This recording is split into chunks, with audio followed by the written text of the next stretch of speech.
Shahjahan Regency হোক বা রক্তবীজ, বাংলা ছবির দর্শকদের একের পর এক হিট ছবি উপহার দিয়েছেন পরিচালক সৃজিত মুখার্জি। সেই তালিকায় যোগ হতে চলেছে এক নতুন নাম, সত্যি বলে সত্যি কিছু নেই। এসবিএফ এর প্রযোজনায় মুক্তি পাচ্ছে এই ছবি। সৃজিতের ছবি মানেই তারকার মেলা। এই ছবির কাস্টিং নিয়েও ছবি বিস্তর জল্পনা। তবে অপেক্ষার অবসান ঘটিয়ে পরিচালক নিজেই সত্যিটা সামনে আনলেন, প্রকাশ্যে আনলেন সত্যি বলে সত্যি কিছু নেই ছবির কাস্টিং। আপকামিং ছবির কলাকুশলীদের নিয়ে ছবি পোস্ট করে সৃজিত মুখার্জি লেখেন, আসলে সত্যি বলে সত্যি কিছু নেই। উল্লেখ্য, 22 শ্রাবণ ছবির এই শ্রাবণ গানের জনপ্রিয় লাইনের নামেই ছবির নামকরণ করেছেন পরিচালক সৃজিত মুখার্জি।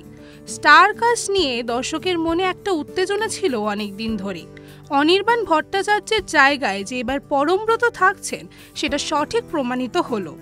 ছবি স্টার কাস্ট প্রকাশ্যে আসতেই এক বিশেষ প্রশ্ন জায়গা নিয়েছে সকলের মনে।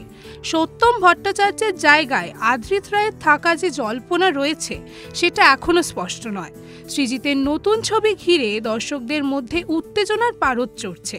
সত্যি বলে সত্যি কিছু নেই বড় পর্দায় দেখার অপেক্ষায় রয়েছেন দর্শকেরা।